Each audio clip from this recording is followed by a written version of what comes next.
e acaba sendo expresso de maior forma àqueles que nós tivemos uma convivência maior. E dizemos, eu digo no plural, porque junto com a minha esposa, que pudemos tocar Cristo na vida dos irmãos. A beleza do Senhor, como esse Senhor é maravilhoso, como as suas insondáveis riquezas se manifestam de maneira tão preciosa no meio do seu povo, no meio do corpo de Cristo. Então, realmente somos gratos pela alegria e privilégio de estarmos com vocês aqui. Nós nos sentimos privilegiados e honrados.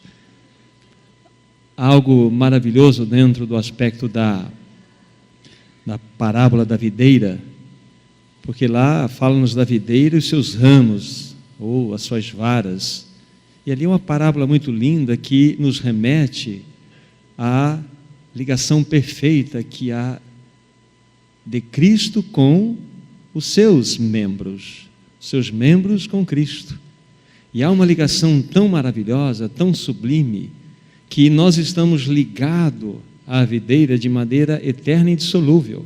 Mas muito mais do que isto, nós, povo de Deus, ligados um ao outro de maneira eterna e também incondicional, interminável, indissolúvel. Então nós somos privilegiados, pois fazemos parte de uma mesma realidade espiritual, o corpo de Cristo. Então que o Senhor continue realmente a revelar-se aqui no meio desse povo tão lindo, dessa assembleia, dessa igreja que aqui se expressa, que a sua palavra continue sendo ministrada, que os irmãos continuem sendo edificados, preparando-nos para aquele encontro glorioso, quando o nosso amado Senhor voltará para buscar os seus. Então, bendito seja o nome do Senhor. Vamos curvar a nossa cabeça, uma palavra ainda de oração.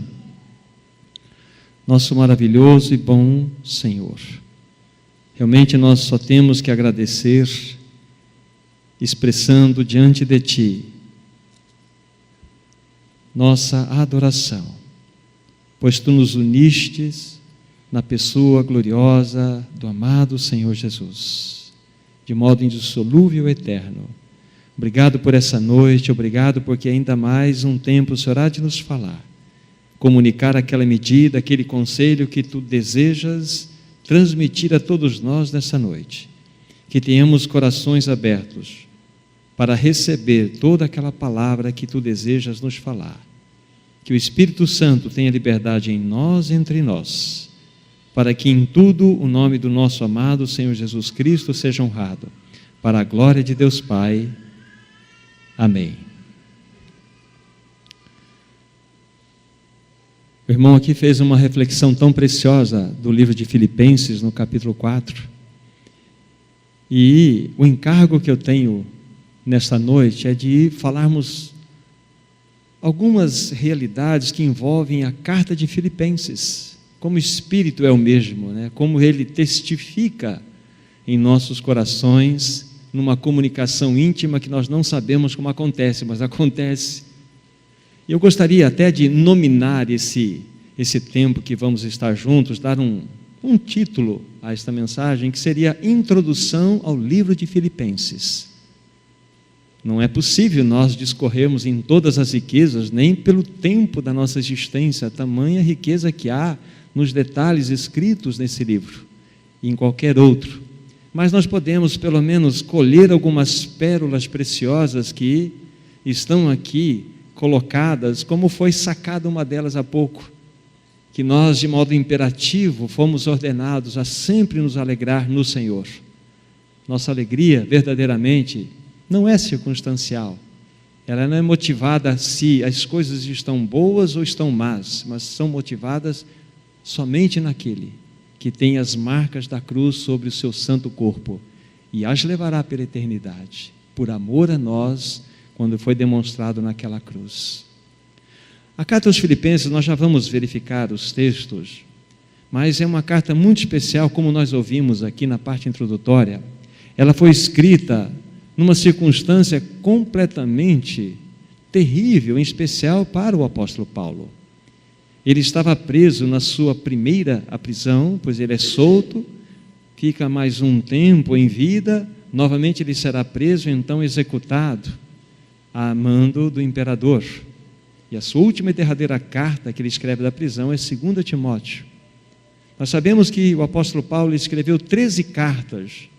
Não estou considerando, não penso que Hebreus seja uma autoria de Paulo, ainda que há irmãos que assim dizem, mas esse não é um assunto para nós. Mas entendendo que estas 13 são claras, elas foram dadas ao apóstolo Paulo. E muitas delas foram escritas em circunstâncias diferentes. Em especial, esta, mais outras 3 cartas foram escritas exatamente quando o apóstolo Paulo estava aprisionado em Roma. Era uma prisão diferente, é verdade, ele tinha o seu próprio domicílio, mas ele estava atado a um soldado numa corrente, e a cada 6 horas era trocado a guarda que ficava com Paulo. A cada 6 horas. Então Paulo tinha uma, entre aspas, liberdade de ficar no seu domicílio próprio, que ele mesmo alugara, porém ele era ligado a um soldado, e esse soldado trocava a cada 6 horas. Então esse é o histórico de Paulo, lá em Roma, quando ele foi preso. Ele já vinha de uma prisão de 2 anos em Cesareia, onde ele estava preso, e foi encaminhado a Roma, onde ele vai permanecer mais um tempo lá. Mas esses outros 2 anos, completando, são 4 anos de prisão, ele é solto e novamente, então, como falei, ele vai ser preso e, enfim, executado. E nessa prisão ele escreve 4 cartas especiais. Segundo os estudiosos, nossos irmãos, nos quais nós sentamos dos ombros para enxergar mais longe também, ele escreveu, além dessa carta aos Filipenses, ele escreveu a carta aos Efésios, a carta aos Colossenses e uma carta pessoal, a Filemon. E essas cartas, elas têm um significado, uma instrução muito maravilhosa. Esses irmãos dizem que são as cartas mais elevadas que nós temos, escritas pelo apóstolo Paulo. Mesmo porque já havia 30 anos de ministério transcorrido pelo nosso irmão. Nosso irmão já estava maduro, nosso irmão já tinha vivenciado tantas coisas, tantas lutas pelo nome do Senhor. Então ele escreve aos irmãos em Éfeso uma carta que fala-nos da grandeza da igreja. Se nós queremos conhecer exatamente a igreja dentro do seu contexto de realidade espiritual, devemos ler o livro de Efésios. Esse livro ele está contido de revelações muito profundas.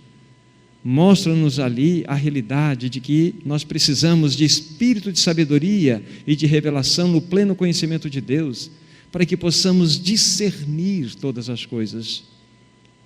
Então esta carta aos Efésios também é uma carta extremamente importante, onde o ponto principal é a apresentação de uma igreja gloriosa, uma igreja a qual o Senhor tem trabalhado, tem buscado santificá-la para que ela reflita o seu caráter. A tônica principal do livro de Colossenses é Cristo, a plenitude de Deus. O foco é o cabeça, ele é o cabeça da igreja. Então nós temos ali uma descrição clara e maravilhosa desse nosso amado Senhor Jesus Cristo. A carta aos Efésios, colocada ao lado da carta dos Colossenses, são chamadas cartas quase que gêmeas, porque 75 versículos, quando comparados entre ambas, nós temos quase que uma irmandade próxima de ligação, porque fala-nos de Cristo como cabeça, Colossenses, e Efésios vai nos falar do corpo de Cristo. Então são cartas bem próximas, extremamente elevadas. E ele escreve então a Filemon, a carta linda, maravilhosa, que vale a pena deter-se ali naquela história de Onésimo, muito linda, onde ele intercede por esse fugitivo. Anteriormente ele não era útil para ti, porque Onésimo significa ser útil. E ele tinha roubado seu senhor Filemon e fugido para Roma. Aonde ele foi cair? Diante de Paulo. Paulo ganhou o coração de Onésimo e o envia novamente para o seu senhor. Mas Filemão, receba Onésimo como se fora eu mesmo, e tudo que ele trouxe como prejuízo para você, coloque na minha conta. Isso é um retrato de Cristo, falando ao seu pai: Pai, aqueles que pecaram, eu sei que eles pecaram, mas eu paguei aquela conta, coloque na minha, coloque dentro daquilo que eu vou acertar. E ele pagou na cruz. É uma carta linda também, com muito significado espiritual. Mas tem essa carta de Filipenses, onde não vamos nos deter muito, mas nós vamos mostrar que é uma carta muito pessoal. O apóstolo Paulo tinha um amor muito grande por esses irmãos, foram irmãos muito próximos do apóstolo Paulo, que esses irmãos sempre ajudaram o apóstolo Paulo. Então tinha uma ligação de amor muito grande entre Paulo e os irmãos aqui em Filipos. E ele escreve essa carta para nos mostrar uma experiência cristã normal, como que nós devemos andar. E nós podemos de várias formas focar aqui o estudo nessa carta. E uma das formas é nós dividirmos nesses 4 capítulos existentes nelas, focando unicamente a pessoa de Cristo Jesus, que nós não poderíamos fazer de modo diferente. Então nós vamos agora ler 4 versículos, 4 ou mais versículos, citando cada capítulo, e nós vamos nominar, para depois os irmãos estudarem pessoalmente e virem a riqueza que há nessa carta. Então vamos pegar o primeiro capítulo, versículo 21, e daqui nós vamos sacar uma expressão linda no que tange a pessoa de Cristo. Primeira, então, citação, Filipenses 1, 21, diz assim: porquanto para mim o viver é Cristo e o morrer é lucro. Tudo começa aqui, tudo começa aqui. Lembra-se que o nosso foco principal não é outro senão Cristo. E aqui nós vamos, no primeiro capítulo, nominá-lo da seguinte forma: Cristo é a minha vida. Cristo é a minha vida. O apóstolo Paulo chega numa realidade tal que ele diz assim: para mim o viver é Cristo e o morrer é lucro. Antes de nós detalharmos um pouco isso aqui, só guardem isso: Cristo é a minha vida, primeiro capítulo. Vamos para o segundo capítulo de Filipenses, para nós nominarmos aqui como foco principal a pessoa de Cristo, como nós vamos dar aqui um título para esse segundo capítulo. Então, estamos nele, segundo capítulo, versículo 5. Tende em vós o mesmo sentimento que houve também em Cristo Jesus. Vou fazer uma correção, porque essa tradução, na minha versão, ela não é fiel. No original é mente, ou mentalidade, aqui é phronei, é mente. Então no original é: tende em vós a mesma mente que houve em Cristo Jesus. Mente. Falamos rapidamente algumas coisas na primeira sessão da manhã sobre esse aspecto. Agora aqui nós vamos nominar esse trecho, esse capítulo 2, da seguinte forma: Cristo é a minha mente. Cristo é a minha mente, porque tende em vós a mesma mente que houve em Cristo Jesus. Então lá Paulo diz: para mim o viver é Cristo, Cristo é minha vida, que Cristo é minha mente. Vamos para o capítulo 3. No capítulo 3, vamos pegar aqui o versículo 7 e 8. Diz assim: mas o que para mim era lucro, isto considerei perda por causa de Cristo. Sim, deveras considero tudo como perda, por causa da sublimidade do conhecimento de Cristo Jesus, meu Senhor, por amor do qual perdi todas as coisas e as considero como refúgio para ganhar a Cristo. Versículo 14: prossigo para o alvo, para o prêmio da soberana vocação de Deus em Cristo Jesus. Então vamos pela ordem. Nós falamos no primeiro capítulo: Cristo é a minha vida. Segundo capítulo: Cristo é a minha mente. E aqui nós vamos colocar: Cristo é o meu alvo. Veja que o apóstolo Paulo, ele já mostra-se como aquele que verdadeiramente tinha uma experiência profunda com o Senhor, tinha sua mente enriquecida, formada ali, a expressão do caráter de Cristo. Tanto é que ele, naquelas condições que estava, poder dizer: alegrai-vos sempre no Senhor, outra vez digo alegrai-vos, é porque alguma coisa havia nele de diferente. E essa, entre aspas, coisa, não é nada mais do que uma mentalidade completamente dirigida, governada pela realidade de Cristo que ele experimentava. E por isso ser um fato, ele tinha como alvo ainda mais conhecer a Cristo. Ele prosseguia para esse alvo. Ele amava o Senhor Jesus Cristo, ele desejava conhecê-lo mais. Se você olhar os textos da sequência, para que eu possa conhecê-lo. Então nós, pela eternidade, o que iremos fazer? Vida eterna é esta, que te conheço a ti como único Deus e a Jesus Cristo, a quem tu enviaste. É um conhecimento, mas é um conhecimento que envolve uma formação em nós.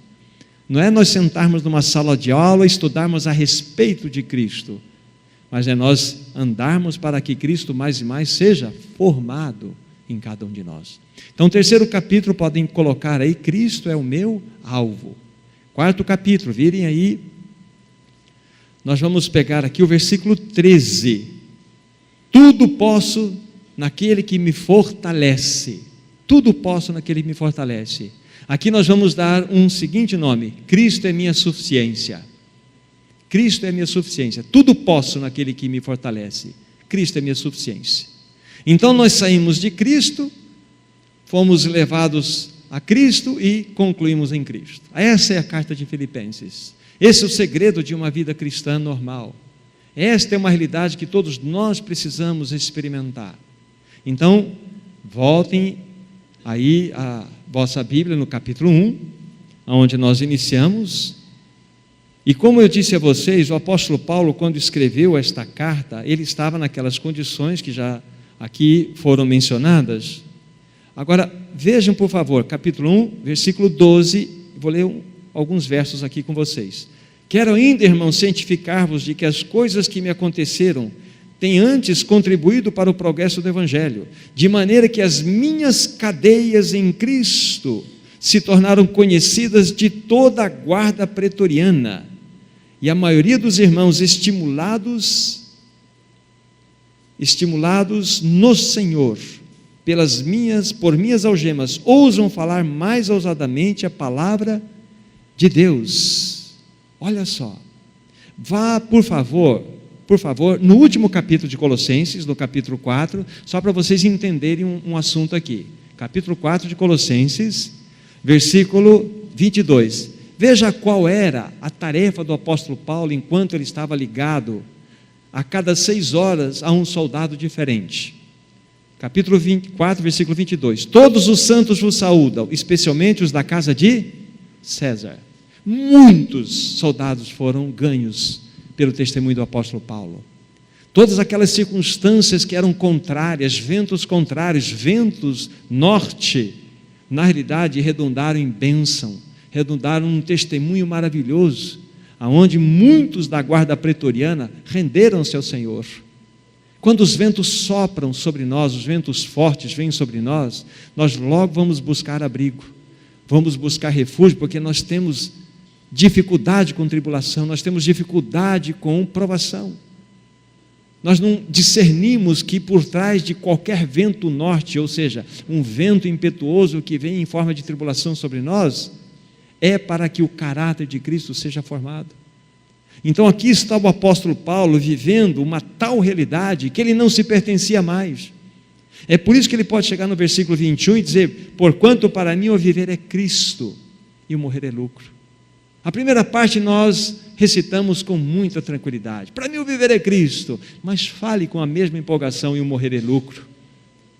Essa história de morrer é lucro para nós ainda não está muito amadurecida, nós não aceitamos muito esse assunto. Então Paulo era tão desprendido deste mundo, Paulo verdadeiramente não se pertencia mais e não pertencia ao mundo, pertencia ao seu Senhor.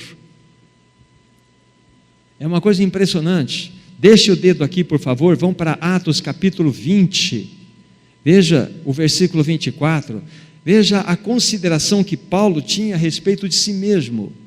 Capítulo 20, versículo 24 de Atos dos Apóstolos. Olha o que ele diz aqui: porém em nada considero a vida preciosa para mim mesmo, contanto que complete a minha carreira e o ministério que recebi do Senhor Jesus, para testemunhar o evangelho da graça de Deus. Para Paulo, a sua carreira estava acima da sua vida. Para qualquer cristão deve ser assim. Nós não temos uma vida a desfrutar, nós temos uma carreira a correr. Ele não levava em conta a sua própria vida, contanto que a sua carreira fosse cumprida. Então um homem como este poderia dizer: para mim o viver é Cristo e o morrer é lucro. Então o que é uma experiência de vida cristã que Filipenses nos apresenta? Aqui está o início dela. Se nós não pudermos dizer Cristo é minha vida, e isso é o início da nossa jornada cristã, É assim que nós somos sacados do mundo. Um dia, o Espírito Santo veio até nós, nos convenceu do pecado, da justiça e do juízo, mostrou-nos que nessa condição com a qual nós nascemos, nós temos a condenação merecida, dada por Deus, para irmos para o inferno. Mas um dia o Espírito Santo nos mostrou isso e nós reconhecemos que merecidamente deveríamos ser lançados no inferno. Mas o mesmo Espírito nos jogou o holofote na pessoa gloriosa de Cristo e sua obra e diz-nos assim: olha, aqui está. Se você receber esse amado Senhor Jesus Cristo, se você se render a Ele, a sua obra perfeita, então a condenação que recairia sobre você, ela já recaiu sobre este Cordeiro de Deus maravilhoso. Então creia nessa obra, receba-o como seu verdadeiro Senhor e Salvador. Então você, neste gesto, você vai poder dizer: para mim o viver é Cristo. Por quê? Porque você morreu nele para o pecado, nele você morreu para o mundo, nele você morreu para você mesmo, nele você morreu para o diabo. Você está morto em Cristo. Agora Paulo está mostrando que para ele o viver, o único significado que o mantinha era Cristo. O único motivo que o mantinha aqui era Cristo. Era Cristo. Isso deve ser uma realidade para nós. Cristo é o nosso viver. Cristo é minha vida. Nós vivemos por esse maravilhoso Senhor. E uma vez que nós podemos dizer isso, o que acontece? Nosso estilo de vida, nossas escolhas, nossos valores, tudo aquilo que está à nossa volta, nossos interesses, são todos eles depositados aos pés desse Senhor, porque nós vivemos para Ele, somos dele. Então aqui nesse primeiro capítulo falamos isso: Cristo é a nossa vida. Então poderíamos dizer, está absolutamente suficiente, mas Paulo continua redigindo a carta. Para estes que verdadeiramente podem dizer Cristo é minha vida, Paulo vai dar uma outra palavra, capítulo 2, versículo 5, que mencionamos para vocês, quando Paulo está dizendo que nós devemos ter a mesma mente que houve em Cristo Jesus. A pergunta: que mente Cristo Jesus tinha? Qual era a mente? O texto de baixo não vai nos dizer: pois ele, subsistindo em forma de Deus, não julgou como usurpação ser igual a Deus, antes a si mesmo se esvaziou, assumindo a forma de servo. Não é isso? Tornando-se semelhante de homens, reconhecido em figura humana, a si mesmo se humilhou, tornando-se obediente até a morte e morte de cruz, pelo que Deus exaltou, etc. Não é isso que está escrito?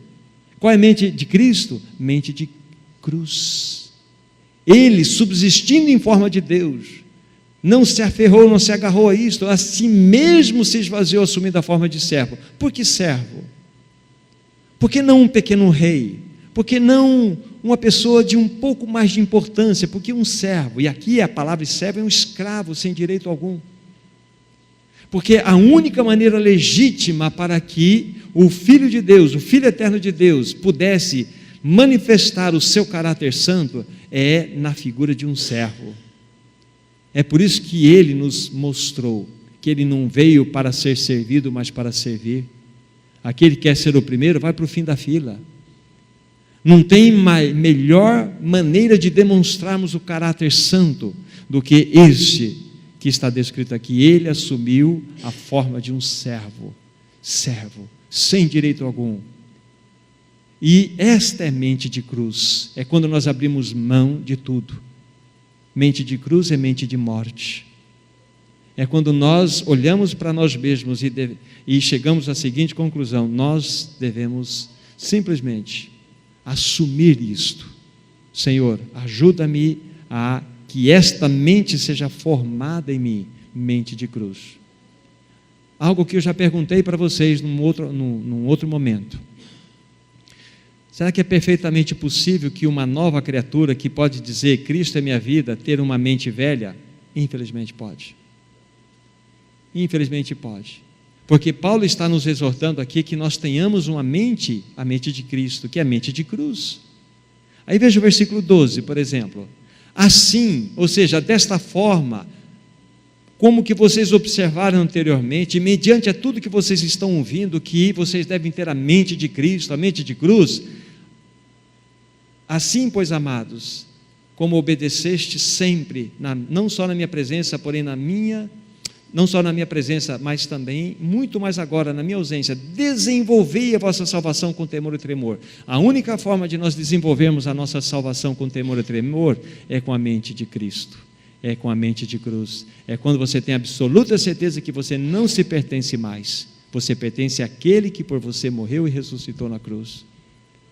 Então o apóstolo Paulo, ele vai discorrendo na sua carta e nos dando exemplo do próprio Timóteo, Epafrodito, mostrando que Timóteo, veja por exemplo o versículo 19 e 20, algo que ele fala de Timóteo: espero porém no Senhor Jesus mandar-vos Timóteo o mais breve possível, a fim de que eu me sinta animado, também tendo conhecimento da vossa situação, porque ninguém tem de igual sentimento que sinceramente cuide dos vossos interesses, pois todos eles buscam o que é seu próprio, não o que é de Cristo. E conheceis o seu caráter provado, falando de Timóteo, pois serviu ao Evangelho junto comigo como filho ao Pai. Então Paulo começa a mostrar os frutos de alguém que tinha a mente de Cristo. Ele fala de Timóteo aqui. Então não há como nós sermos um seguidor de Cristo se nós não tivermos a nossa mente transformada. A nossa mente precisa ser trabalhada.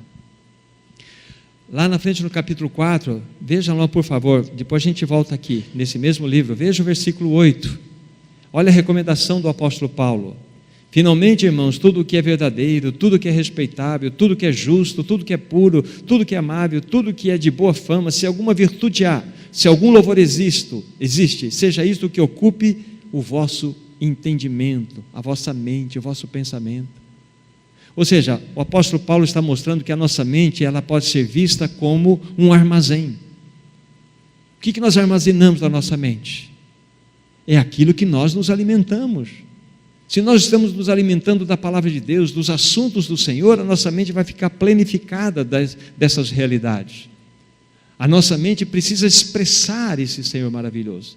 Então, todas aquelas realidades lidas ali no capítulo 4, versículo 8, nos mostram que a nossa mente é como se fosse um armazém, onde devem ser depositadas todas aquelas expressões que nada mais são do que realidades de Cristo em nós. Se a nossa mente ela estiver sendo alimentada de outros tipos de pensamento, muitas coisas acontecem. Uma pessoa que tem mágoa de outra, uma pessoa que não trata de assuntos de modo sério com o irmão, se está tendo um problema ou não, aquela pessoa começa a sofrer aquelas consequências de estar guardando aquela mágoa, aquela amargura, e aquilo começa a contaminar o seu ser, e os seus sentimentos, os seus pensamentos começam a tornar em expressões de sentimentos. A pessoa começa a se tornar mais amarga, mais fechada, e isso vai avançar para a expressão física. Vocês já viram pessoas andando na rua encurvada, pessoas que estão com o senho tenso? Você imagina o bombardeio que está acontecendo dentro dela, uma guerra terrível. Você já brigou com um irmão na sua própria mente? Você saiu nos tapas com o irmão? Se eu pegasse aquele irmão... Tem gente que, uma vez eu falei: irmão, eu vim aqui nessa reunião em Londrina, eu cheguei aqui, mas eu estava num pau com o irmão aqui, eu cheguei a rolar com ele na briga na minha mente. Isso acontece ou estou falando bobagem? Irmãos, isso falta-nos o quê? Falta-nos alimentar da palavra, porque a nossa mente ela fica suscetível, vai para as emoções e vai realmente para expressões físicas. Então esse assunto é muito importante. Mas a nossa mente ela pode ser vista também como um grande portal, uma grande porta. E o que eu quero dizer com isto é nos remetendo dentro daquelas lutas não só medievais, mas do tempo mesmo do Senhor, quando havia castelos. Qual é a parte mais vulnerável de um castelo? É o seu portão, onde as guerras eram travadas. E se derrubarem a porta de um castelo, aquele castelo será completamente dominado, porque ele é a parte mais frágil. Então a proteção maior é a porta. A sua mente é como uma porta, e se você não guardar a sua mente, se ela for derrubada, você vai ser derrubado, você vai ser atacado, você vai ser esmagado pelo inimigo. Por isso que a Bíblia fala que nós temos que ter o escudo da fé como proteção contra todos os dardos inflamados do inimigo que vem sobre nós. Não alimente pensamentos que não são seus.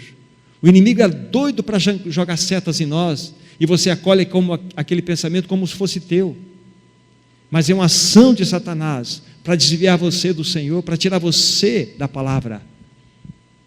Meu velho pai, que já está no Senhor, ele dizia algumas coisas muito interessantes. Ele era muito simples, mas muita sabedoria. Ele fala assim: meu filho, o diabo é muito astuto, ele enche a pessoa de razão.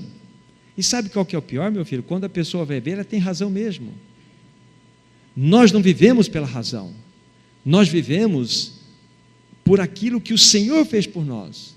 O Senhor Jesus, que podia se agarrar, se aferrar a tudo que era legítimo dele, ele abriu mão, ele não se defendeu. Quando ele era ultrajado, ele não revidava. Quando ele era maltratado, ele se encolhia, lançava-se diante daquele que julga retamente todas as coisas. Mas nós somos prontos a arrancar nossa espada e sair cortando a orelha como Pedro, de todo mundo, tchau, tchau, tchau, deixa que eu faço. É assim.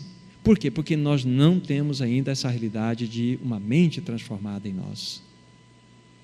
Ou seja, os portais são derrubados, aí vira um negócio. Até que o Espírito Santo comece a trabalhar no seu coração, arrumar todo aquele processo, levantar novamente. É um tempo. Então guarde a sua mente diante do Senhor. Certo irmão que vocês conhecem, o César Coneglian, alguns de vocês pelo menos, ele diz o seguinte: aquele que ganhar a sua mente, vai ganhar você. Que ele ganha a sua mente, ele ganha a sua vontade e vai ganhar suas ações. Se o Senhor ganhar a sua mente, ele vai ganhar a sua vontade e por fim vai ganhar as suas ações.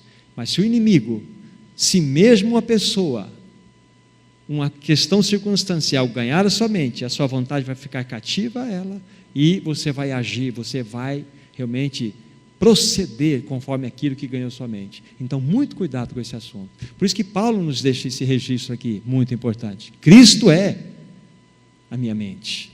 Então, não só Cristo é minha vida, mas Cristo é minha mente. Mas Paulo ele vai mais além, no capítulo 3, como nós pontuamos aqui. Já definimos, Cristo é o meu alvo. Paulo tinha como alvo Cristo. Quando nós pensamos em figura, o que aconteceu com o povo hebreu, quando ele estava cativo no Egito, por 430 anos, ele estava prisioneiro. E nós sabemos que por todo esse tempo ele viveu lá, nessas condições terríveis, até que o Senhor levanta Moisés, para libertar o seu povo daquele cativeiro.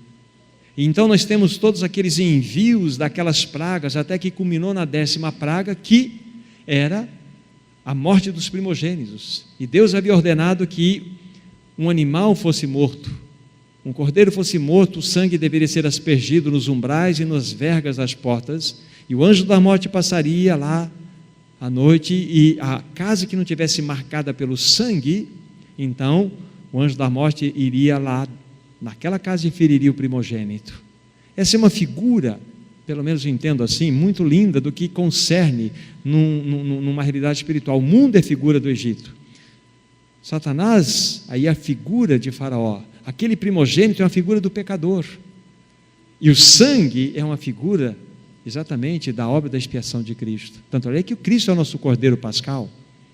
Mas o que eu quero chamar a atenção dos meus irmãos é que quando o povo hebreu saiu daquela condição de escravatura, Deus tinha um plano para ele. Eles não foram tirados do Egito e simplesmente, olha, vocês estão livres, agora façam o que vocês querem. Vocês saem do Egito, mas vocês têm um destino, é Canaã. E Canaã é uma figura da plenitude de Cristo. Canaã é uma figura da plenitude de Cristo.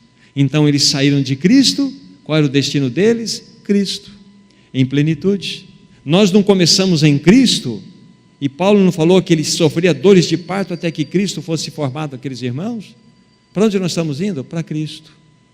Para que mais e mais ele seja formado em nós individual e coletivamente falando. Então Cristo é o nosso alvo. Cristo é para quem nós olhamos. É por isso que Paulo diz aqui exatamente estas realidades. Eu tinha lido alguns versos, eu vou ler o 12 e 13 e o 14 que eu já havia lido. Não, capítulo 3, não que eu o tenha já recebido, ou tenha obtido a perfeição, mas prossigo para o alvo, ou prossigo para conquistar aquilo para o que também foi conquistado por Cristo Jesus. Irmãos, quanto a mim, não julgo havê-lo alcançado. Uma coisa faço, esquecendo-me das coisas que para trás ficam, avançando para as que estão diante de mim, prosseguindo para o alvo, para o prêmio da soberana vocação de Deus em Cristo Jesus. Essa palavra soberana aqui, ela pode ser traduzida como ascensional, é uma palavra mais adequada.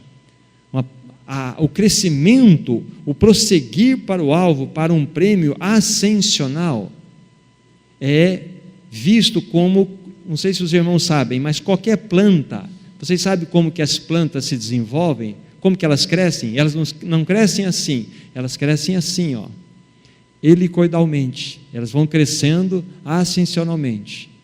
É assim que é o crescimento do cristão.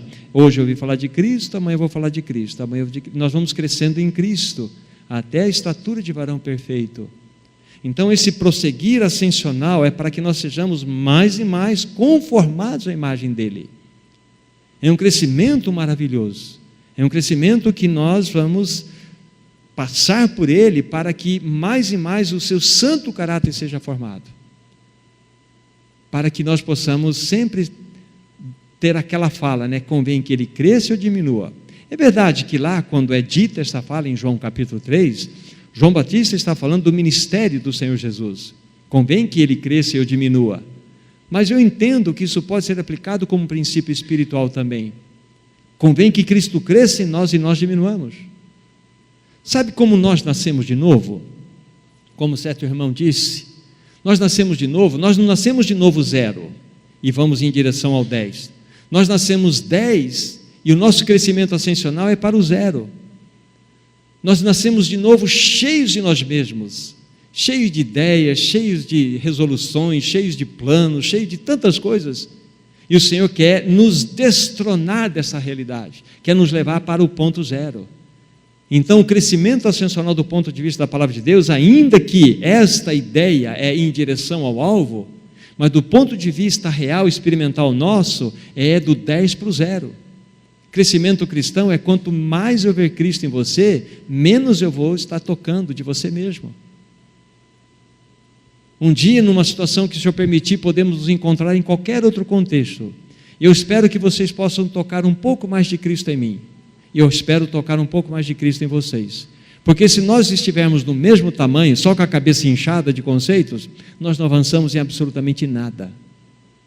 Então vocês precisam tocar a mansidão, a humildade, vocês precisam tocar a santidade, precisam tocar o caráter de Cristo de modo real, a alegria, uma alegria que não é fabricada em supermercado circunstancial, mas é fabricada pela presença dele em nós. Isso é crescimento.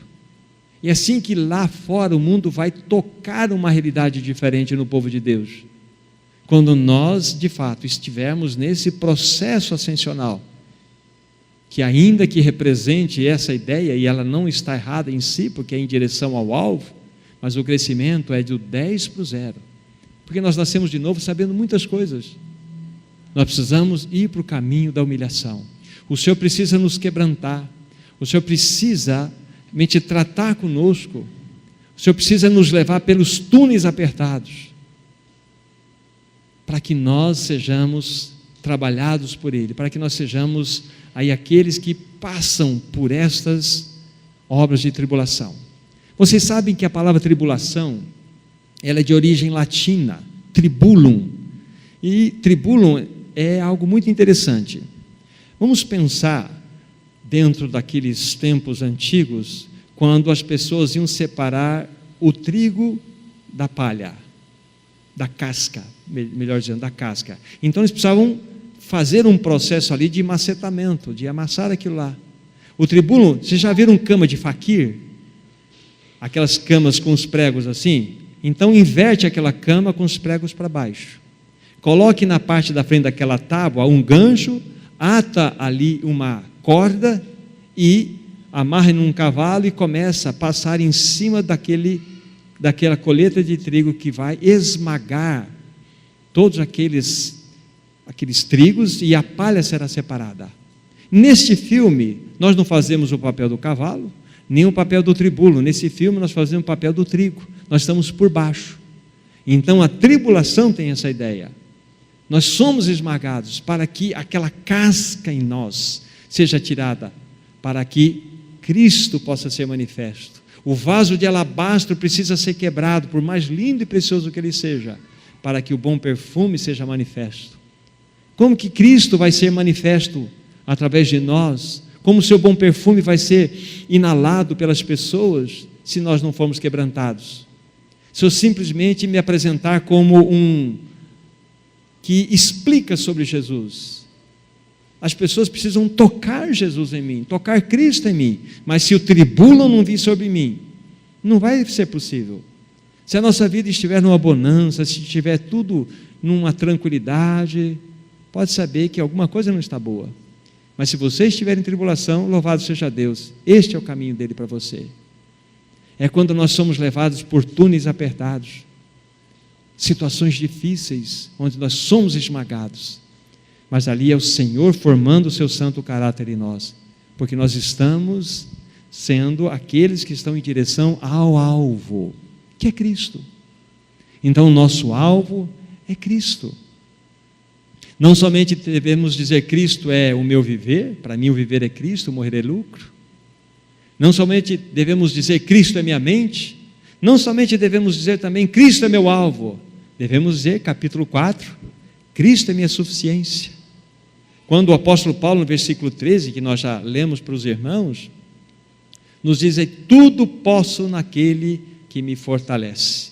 Vou ler o versículo 10 até o 13 novamente, capítulo 4. Alegrei-me sobremaneira no Senhor, porque agora uma vez mais renovastes a meu favor o vosso cuidado, o qual também já tinhas antes, mas vos faltava oportunidade. Digo isto não por causa da pobreza, porque aprendi a viver contente em toda e qualquer situação, tanto sei estar humilhado como também ser honrado. De tudo em todas as circunstâncias já tenho experiência, tanto de fartura como de fome, assim de abundância como de escassez. Tudo posso naquele que me fortalece. Este é um homem celestial. Este é um homem trabalhado pelo Senhor. Este é um homem que experimentou todo tipo de tribulação que nós podemos imaginar.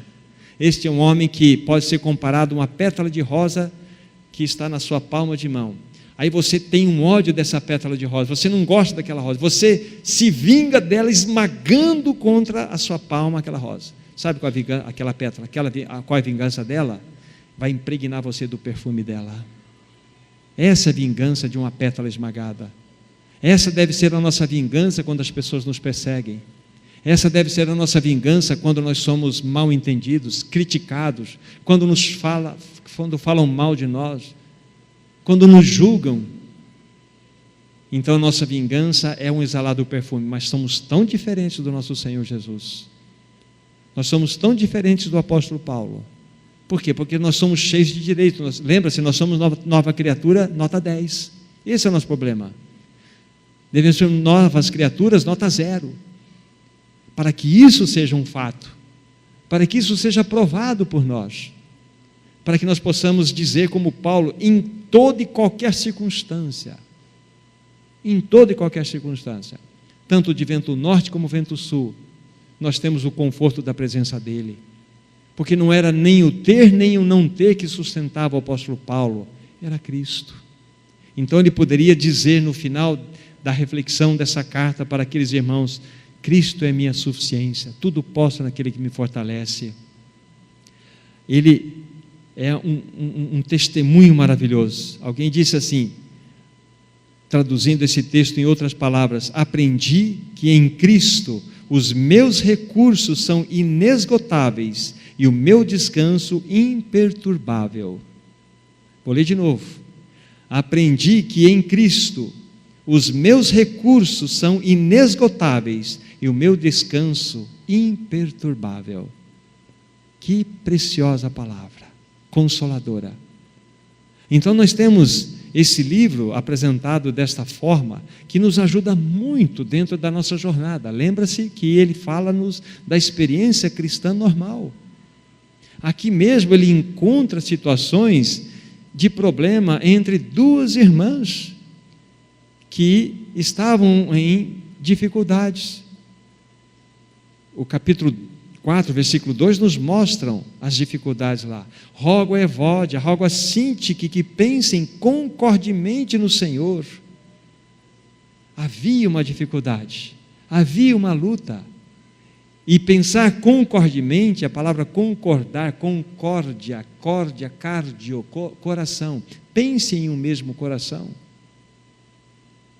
Aquelas irmãs eram preciosas dentro daquela assembleia, mas havia ali alguns choques, havia ali alguns raspa-raspas, e que Paulo estava dizendo que elas deveriam pensar concordância, com coração no Senhor. Não é que Evódia nem o que Sintique que pensa que é importante, mas é o que o Senhor diz. E ambas deveriam expressar a mente de Cristo, que é a mente de cruz. Essa é a realidade. Não era uma igreja que tinha a absoluta perfeição, mas era uma igreja em caminho de atingi-la, para que Cristo mais e mais fosse formado naqueles irmãos e irmãs também. Então aqui está, nessa rápida descrição, um meio pelo qual nós podemos olhar para esse livro tão precioso, tão maravilhoso. Não devemos nos esquecer que o apóstolo Paulo, na nascente desta igreja, vocês se lembram que ele foi impedido pelo Espírito Santo para ir para 2 lugares. Ele queria ir para a Ásia, não foi possível, queria ir para outro lugar, não foi possível, mas aí um varão macedônio apareceu em sonho e falou assim: passa pela Macedônia e nos socorra. Ele então vai para Filipos, e ali tem uma mulher chamada Lídia, vendedora de púrpura, que foi a primeira convertida em Filipos. O segundo convertido foi um carcereiro. Mas o preço que o apóstolo Paulo pagou juntamente com o seu cooperador foi um preço altíssimo por ter expulsado o demônio de uma menina, de uma jovem adivinhadora. Aquilo custou chibatadas nas costas daquele servo de Deus.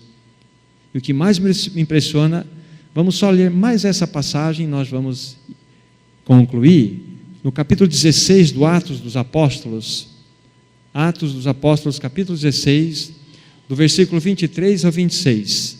Vejam a resposta destes servos do Senhor, Paulo e Silas, quando eles, depois de serem açoitados,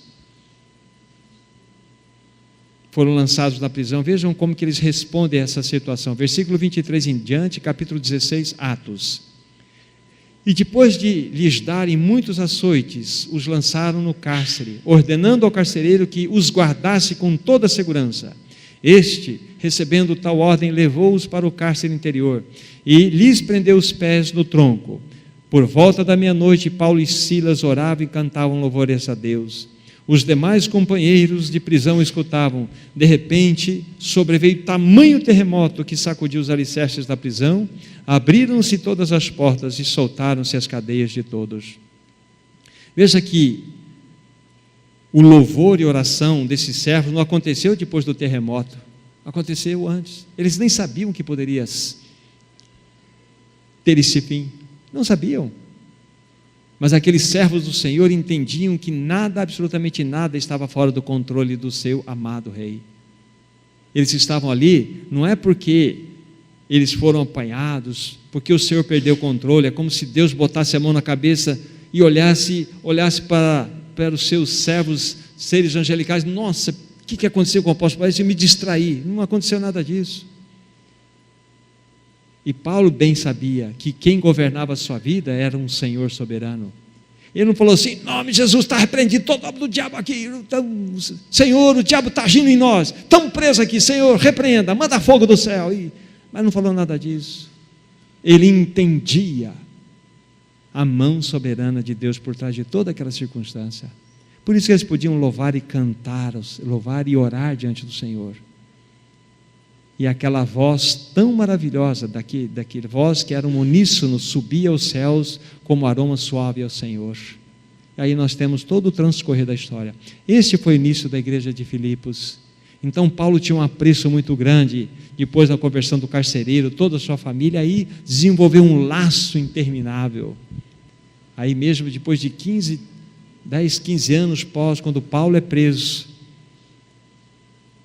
isso vai completar 30 anos de carreira de Paulo aproximadamente. Então ele está remetendo essa carta a esses irmãos que tanto amava, e eles amavam a Paulo de maneira tão linda. Então, o que ele diz a esses irmãos? Ele diz que a centralidade de uma vida cristã normal é tendo Cristo como nossa vida, nossa mente, nosso alvo e a nossa suficiência. Isto é para você e isto é para mim também. Termos a esse maravilhoso Senhor dentro desta realidade. Ele é o nosso tudo, amados irmãos. Com Ele nada nos falta. Ele é nosso tudo. Que o Senhor possa ganhar mais o nosso coração. Que verdadeiramente Ele possa fazer dessa assembleia aqui uma expressão genuína do seu caráter. Que vocês possam avançar em graça, em amor, em conhecimento desse amado Rei. Que vocês possam ser testemunhos dessa cidade. Que o Senhor seja bendito, no nome santo dele nós oramos aqui, com os olhos abertos. Amém? Amém. Uma palavra de gratidão nesse encerramento. Uma vez mais a gente expressa nosso carinho, como falei a princípio, por esse tempo que nós desfrutamos de comunhão. Não vou poder citar todos os nomes, não foram muitos que eu conheci, mas o Itamar, a Ellen, o Evandro, a Adriana, eu acho que eu falei com o Gui, falei com a Esther e outros irmãos preciosos. Me perdoe a falta de, às vezes, da minha de capacidade de guardar, mas a gente vai levar no coração um ministério de orar por vocês, um encargo de oração por vocês, e que o Senhor guarde vocês. E uma última palavra é a seguinte: era para que nós ficássemos até amanhã cedo e prosseguíssemos viagem amanhã, mas a minha esposa ela tem um compromisso amanhã cedo, e nós precisamos sair então logo após o reunir. Então eu já estou despedindo-me junto com a minha esposa de vocês, agradecendo de coração esse privilégio que o Senhor nos deu, desse tempo de comunhão que nós tivemos aqui. Então, louvado seja Deus pela vida de vocês.